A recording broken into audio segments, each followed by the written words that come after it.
my first week in Cyprus is done, and now we have ramped up into week 2, which is now the Triton Series. My mind is blown. As I'm about to start the 25K, I think I'm in shock. There's a lot of what the fuck that I think I say that phrase probably give or take 200 times in the next 9 days. As I'm registering, I'm like, I would like to register for the 25K, please. And I turned to Camille and I'm like, what the fuck? Like, that's just, it's crazy to say. The thing about the Triton events that is so different than any other tournament was the care in which they treat the players. They treat it with so much pomp and circumstance. They really do create this unique energy around it, and there are so many people there that are catering to you. So that was the first time I met Kate, who is the VIP concierge for Triton. Fantastic for us, for the field, for women in poker. Yeah, very exciting. It means a lot to me personally. Oh, yeah, thank you so much, Kate. Yeah, it's not lost on me in this moment. You know? I think in that moment, it kind of hit me that, oh yeah, I am the only woman in this room. Kind of realized, I looked around and I was like, okay, so these are my peers. Not my peers, because I don't really play with these players. These are the people that I've watched on TV. And I've been on TV, but these are the people that everybody watches on TV. And so I'm looking around and I'm sitting down at a table filled with people that I've been a fan of. And so it's all kind of hitting me and I'm so nervous, but I get lucky the first hand. I open ace-5 of clubs and I get 3-bet by Danny Tang. And we see a flop of queen 5-3. Rainbow, 1 club. I check call a c-bet from him, and the turn is a 5. I check call a pretty chunky bet from him, and the river is a king.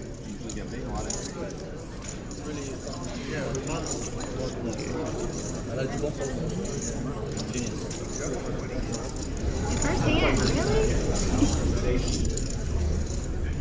And I check tank call on the river. And even looking back, I can see that I was never folding, but I was so nervous about what was happening because I was like, this is my first hand.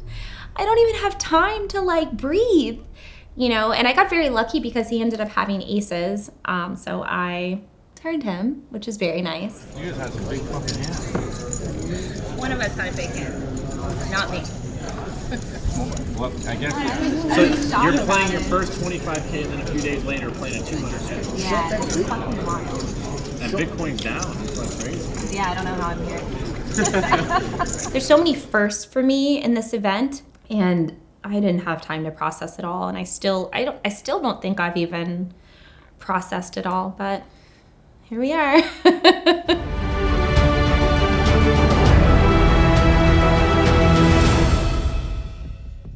And welcome back to continuing coverage of the Triton Super High Roller Series from North Cyprus. Ali Najad alongside Randy Liu. Event number 1, day number 1 rolls on here. A couple of fresh featured tables for you that are going to allow us to get a glimpse at the rest of the field. 2 jam-packed tables. Let's look at the first one where we find the Finn, Patrick Antonius, sitting alongside Ebony Kenney. Ebony, a well-known player from the States who is out here representing ACR. Anybody that you're keen on kind of keeping an eye on? I mean, I always love watching Patrick Antonius play. He's been a legend for such a long time. But we've got a lot of new faces here that I've never seen play a Triton event. It'd be nice to see Ebony Kenney play. 487,000 for her, 7th overall in chips. As someone who's watched a lot of streamed poker tables and watching poker, you just think like, come on, man, what are you doing? Bet here. What are you doing? It's a fold. Like it's so easy to be the Monday morning quarterback because you can see and be like, it's so clear what you should do. And when I got to the feature table, I was fucking terrified. It felt like at times I had no ability to make any kind of sound decisions. I just remember a couple of hands that I played that I absolutely butchered. And I know like people watching the stream, like they just tore me up. You know, they ate me alive. They were like, what is she doing? And the question is, I don't know. That's the answer. I don't know. I'm chip leading the 25K right now. This is fucking wild. I have 1.6, a little over 1.6 million, and second in chips is 1 million. So I'm, just out here, gonna win $825,000 because that's what first place is. And, oh bitch, look at that 6 trophy. I'm gonna go have a 15-minute call with my coach on this very short dinner break.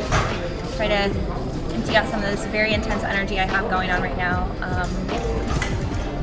And then come back and keep running pure. Also, I have a very sweaty ass. This shit is stressful. Stressful. Okay.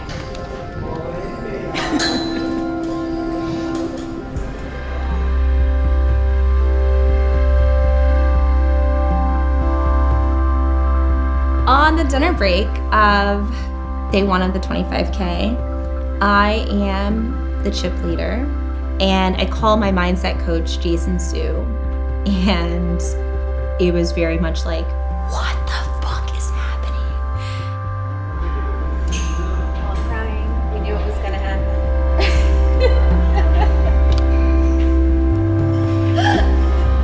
I remember when Phil first announced that he was taking me to play the Coin Ribbit Invitational and that I would be playing a lot of the Triton events. The overall opinion of the poker community was that this was dumb on his part. I am so ready.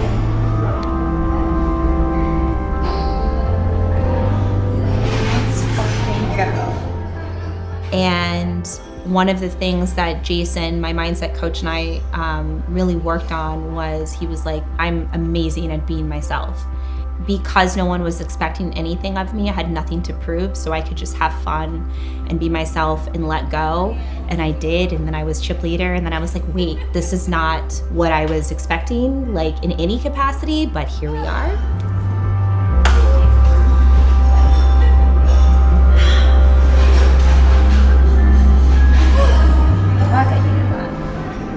My biggest score in poker up to this point was around $45,000. So less than 2x of the buy-in. And the min cash for this event, right around like $55,000. So I was one player away from having my biggest score of all time. So here's what he was waiting for. Here he's all in. Jack of spades, Vyacheslav shows king 10, king of hearts, and all diamonds. Good luck, gentlemen. $51,000 bubble, Yuri. You see a lot of black cards. Yuri has 2 black cards. Queen of hearts, and we use Yuri. Is now Yuri. Being able to look at Camille, between hands, to be honest, like Camille was my lifeline throughout this, and being able to look at her and then see her teaching my kids, like explaining to my kids what was happening, it just felt all very surreal. And then when we did make the money, I remember just being like this on the side of the table and like tearing up, and then just be like, okay, we gotta go back to work now. Like, that was just the beginning.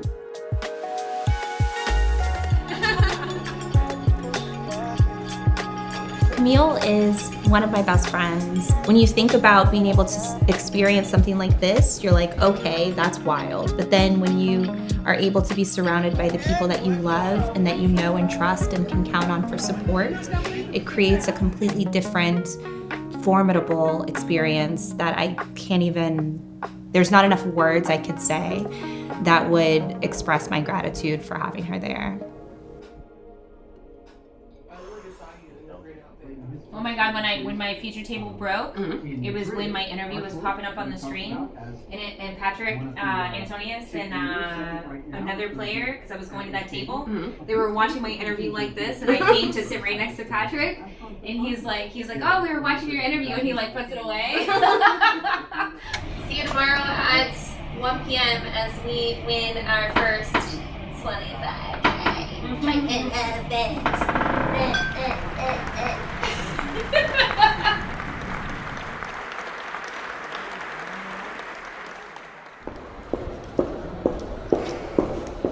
I'm walking up to day 2 of the tournament. We're down to 2 tables, so I'm on a feature table.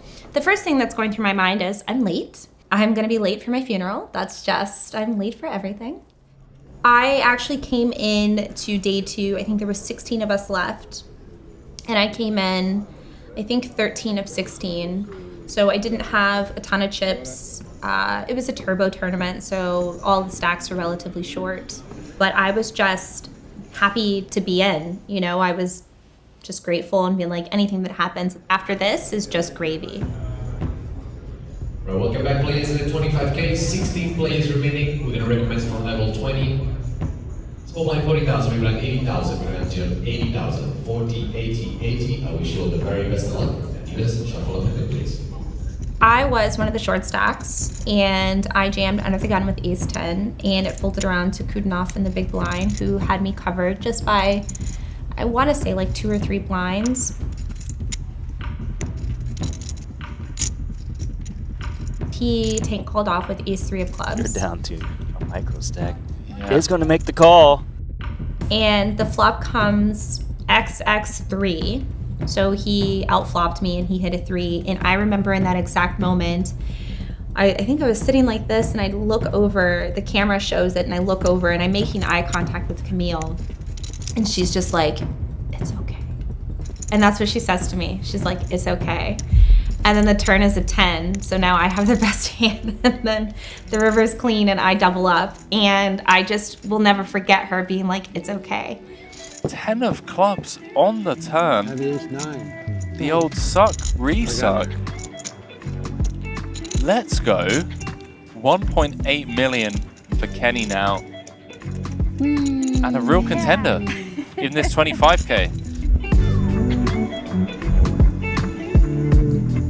A few hands later, I get it in ace jack to, I think, like ace deuce or ace 3 suited against Eric Worre. And once I knock him out, I am now the chip leader. So I go from a short stack to a chip leader. And I just remember as like I'm pulling the chips, I'm like, what the fuck is happening? This is insane.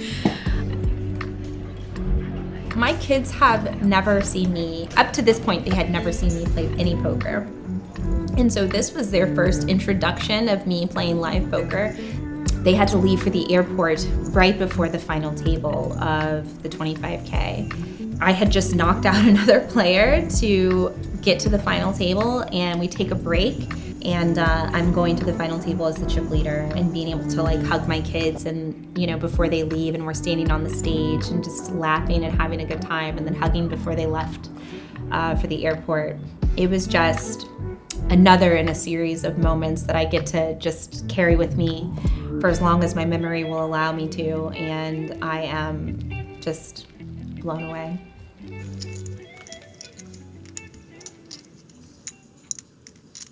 Ebony Kenney. In pocket kings? No way. She did already say, Randy, for the record, regardless of what happened, has, you know, just exceeded all expectations and has thoroughly enjoyed her time here in this 25K. But surely this can't be it. I would love to see her stick around with us just a little bit more. Let's find out. No, king on a flop is a bad card. That is a terrible flop. Pretty dead. 10 or a jack for a sweat. No dice. We are gonna lose our star of the tournament. Let's just call a spade a spade. Ebony Kenney, first ever 25K, first ever Triton. So when I bust in 5th place in the 25K, I don't remotely have any sadness because I'm just in shock that I just cashed for $240,000. So I'm more like, I'm not looking at it from like what I lost. I'm just thinking about what I gained. And I was so grateful. I am so grateful. For a long time, a 6-figure score just seemed so elusive for me. Like I was like, oh, like there had been so many moments throughout my career that I had gotten close, and I was like, I really need to get the 6-figure score monkey off my back. Like this is just, ugh. And then not only did I get it off my back, but I got, you know, in the way of $240,000, and it was just like, Hey, beautiful. Way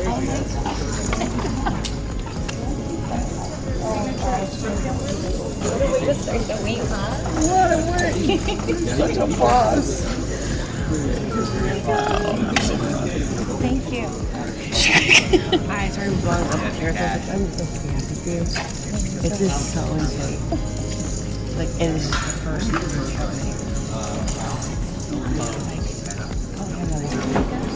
Hi.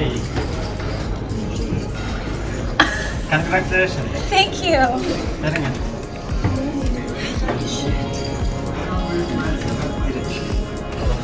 Oh my God.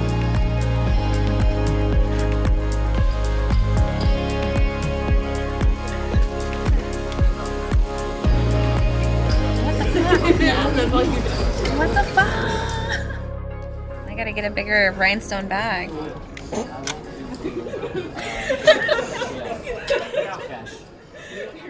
Immediately after busting the 25K, I had an interview planned for poker.org. I need to kind of vomit things out in order for me to process. And so it was really good for me to sit down and have the interview, because then I can just process, let it out, and then be ready to play the 30K, which had already started. Hi.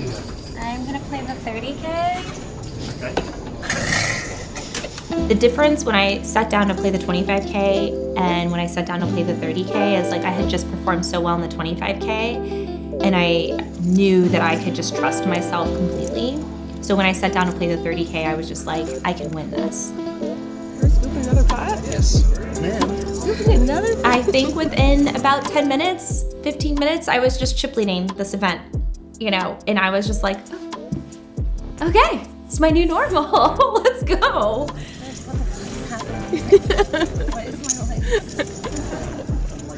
I am not shooken. It is exactly the story of an underdog, because the one thing I had on my side, I had many things on my side, including a great team behind me, but one of the many things I had going for me was that nobody knew how I played because they hadn't played with me before. Whereas there was a ton of footage on all of these players that I could watch and play, so we know how they play. I get moved to the feature table and I'm chip leading the event at this point. And I remember, I think I had about 1.7 million in chips, and the person second in chips had 1 million. So I was the overwhelming chip lead.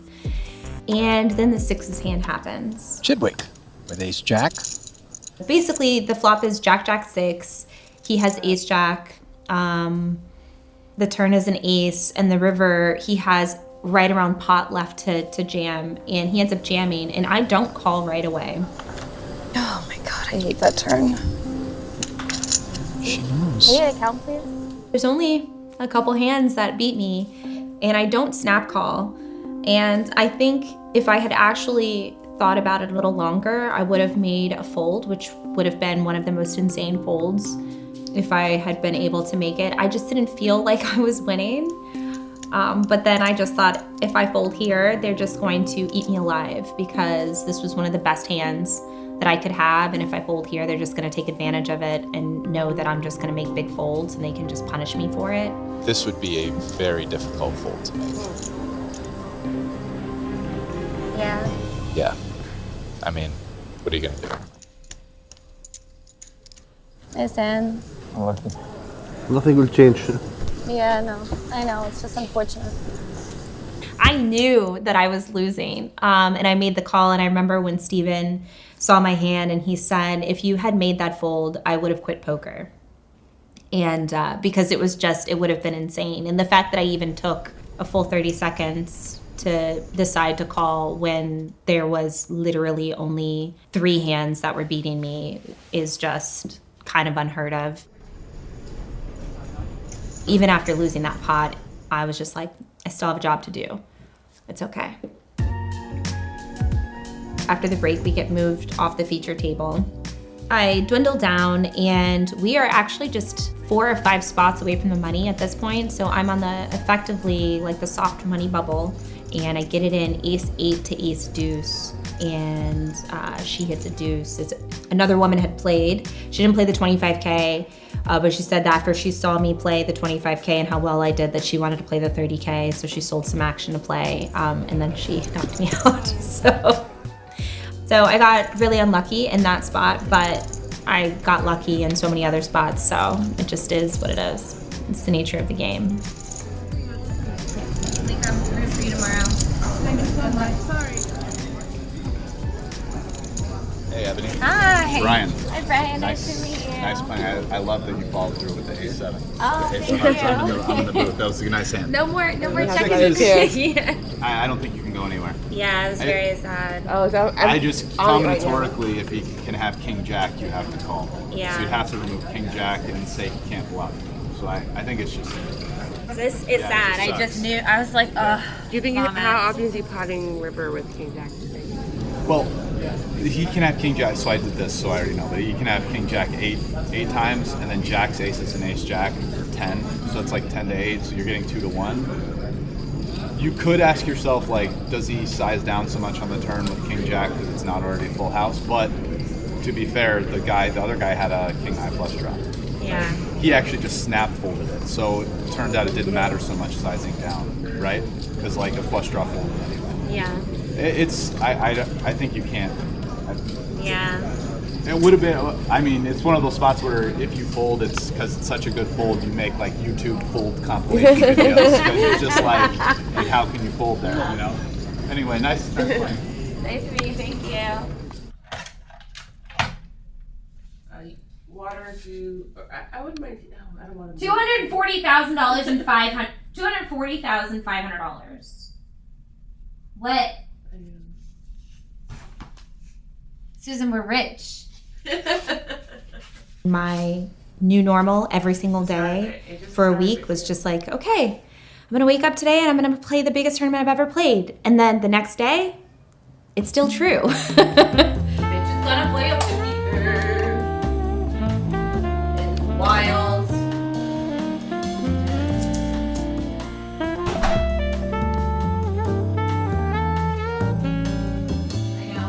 You gonna go out to the club? Let's just make a bikini top out of that. Right? People would never assume that it was actually real, and then you just wear them. Like how boss? Oh. I do feel like Steve wearing it though. I got myself. After playing the 25 and the 30K, I just thought like, okay, the 50K, no problem. 2 for the 50K, please. That's what I thought before I got down there and registered. And then once I registered, it hit me and I was like, okay, $50,000. Oh my god. It's hit. Oh. I'd like to have 2 for the 50K. Freaking out a little. 27. Hi. I can't believe I'm about to win. I was just like, holy shit, what the fuck, this is happening, $50,000, like. Oh my god, I'm probably gonna fall my eyes out for the 200K. Thank you. Holy fucking shit, $50,000 tournament. I need a tissue. A lot of times we hear people say things like, act like you've been there before. You just can't. I can't act like I've been here before because I just haven't, you know? Every single moment is new and more exciting than the last. And just when I thought I've reached, the top of what is exciting for me, it's like there's a new level and new expansion of like, holy shit. So I played the 50K, and then shortly after I started playing, they moved our table to the feature table. One of the highlights of that tournament was playing with Ivan Liao, who unfortunately passed away in the middle of the series. And they actually canceled the rest of the series because he was one of the co-founders of the Triton, and his untimely death really impacted the entire Triton family. There was a moment where we were all talking about having Ivan's sunglasses, because he had these giant sunglasses on while he was playing. One of the players, we had decided that if he and I got heads up in a hand, that we were gonna take turns wearing Ivan's sunglasses. And so that happened. And so Ivan gave his glasses to this player. And so on the flop, he was wearing them, and then the action went check, check. And so on the turn, he hands me the glasses. And this is in the middle of a hand and a high roller. And like, if you've ever watched these high roller tournaments, they are so fucking boring. Like, they're like, I mean, it's like watching paint dry, but they're still the best in the world, right? So you watch because they're the best. But they are fucking very boring. So once I have the glasses now on the turn, there's now action on the river, and I'm not gonna give him the glasses back, so I decide to give them to Christoph Vogelsang, who's sitting next to me. He is known for tanking a lot, and he wears these hoodies, and he covers his entire face, and he just doesn't move, and he takes a long time, and he's known for tanking a lot, you know. And without me knowing him, it's like, you know, you just get an opinion of someone from what you see on TV. But then once I had some experiences with him, I was like, oh my goodness, he's like such an amazing human. So I knew that I could hand him the glasses. And the commentators commented, they were like, wait, she's taking the glasses off. What is she doing? Wow, no way. She got Vogelsang to put the sunnies on. Let's go. Oh, what a legend. I want to see him in a hand with them. I just remember the commentators just like having such a good time with it. And I just realized that that's the kind of energy that I bring whenever I play. Like, I don't want people to take themselves so seriously. And I know that sometimes it is like the nature of the environment that they're in. And sometimes they just need to be reminded that they're human so they can have fun. And I knew in that moment, I had decided that I was just gonna have the most fun I could while I was playing, because I didn't know if I was ever gonna be back.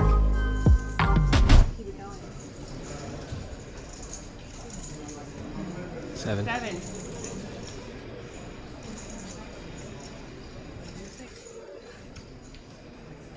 Oh. Yeah, when I busted the 50K, I was on the feature table, and it just kind of felt like that wasn't my tournament. It wasn't my moment. I had moments within that tournament. I remember when I busted, I did this little like sad thing, and I was like, sad face, because I was sad, but I was still so grateful to be there. So it might look to some people on the outside, it might look like, oh, she just didn't care that she busted. And it was just like, no, like, it's $50,000. This is so much money. But being sad and being hard on myself isn't going to help me, because I just have another tournament to play tomorrow, and the next day, and the next day. So the 75K, still freaking out, $75,000 tournament.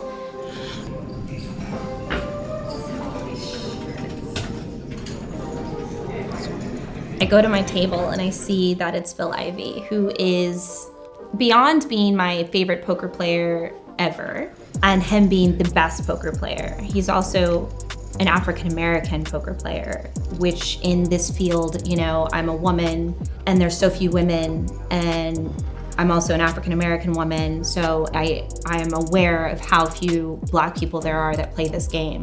And he is known as the best. Sitting down, I sat down next to him and I was like, what the fuck? I actually have a picture. It sums it up perfectly, what I was thinking.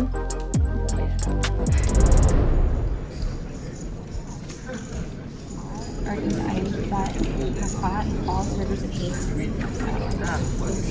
I just jammed, because I'm giving him all rivers, but then an ace, I'm just like, yeah, and then he just aces. Unfortunately, I busted the 75K in pretty quick fashion. I think I lasted for about 20 minutes, which is kind of a blessing in disguise, because it was so quick that I didn't really get to realize that I busted for $75,000. I think I was in so much shock from sitting next to Phil Ivey and then busting in kind of brutal fashion to being out of the tournament. I was just like, oh, okay. Let's go to the pool.